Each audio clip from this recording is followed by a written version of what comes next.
Ready, Fritz? So for Mr. F, we're going to warm up with a little bit of some loose leash walking.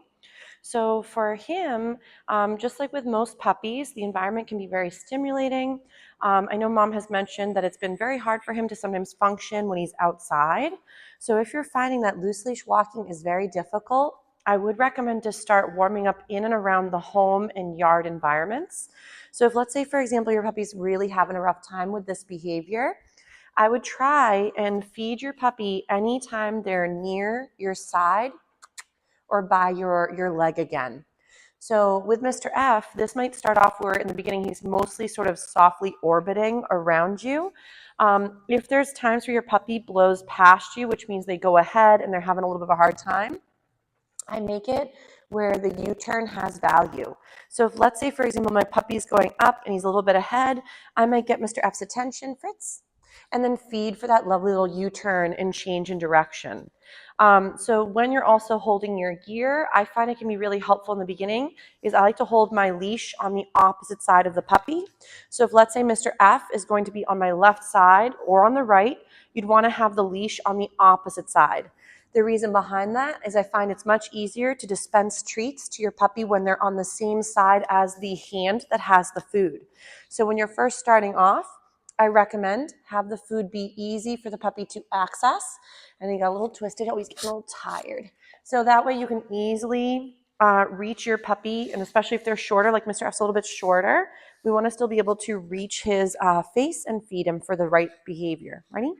So as we're meandering, I would also get in the habit of trying to get your puppy to feel pretty confident on their gear. So if gear is only used when you're going somewhere new or going outside, it can start to equal a lot of excitement or some anxiety.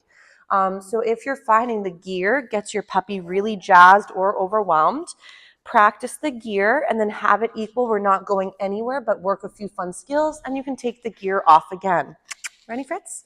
So we heard a funny little noise outside. There's probably some trucks or some machinery working. So again, with Mr. F, we're keeping it easy.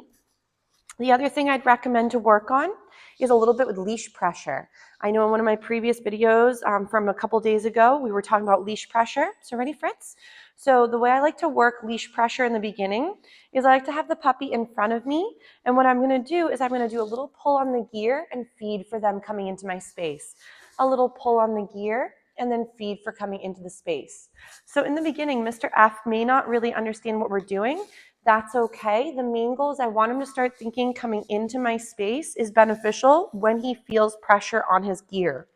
So this is not the same as a leash bump, sort of leash jerk or pop on the equipment. I don't like to do those behaviors to the dog.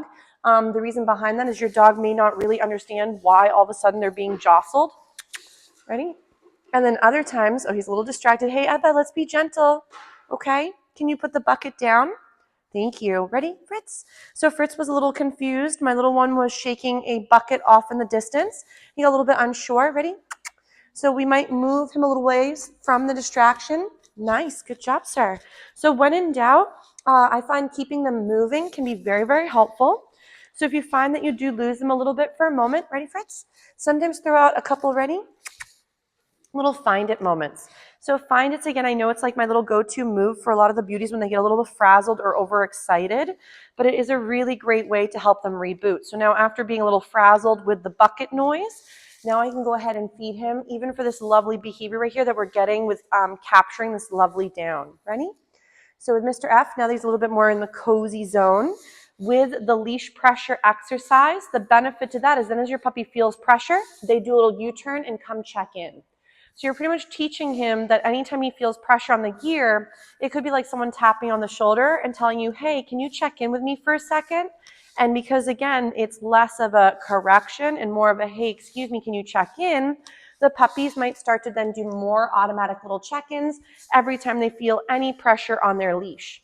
So remember, for a lot of dogs and puppies, pulling is reinforcing. So if your pup tends to pull a lot, it's normally because pulling has given them what they were looking for. So if pulling brings them back to the home or pulling brings them back to another environment, ready?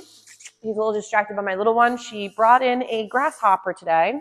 So she's a little distracting, saying hi to her grasshopper friend off in the distance. But Mr. F is doing a very nice job. Ready? So right here. Yes. So we're going to feed a little bit for that lovely bounce back and check in with me. Good job, Mr. F. Ready? Nice.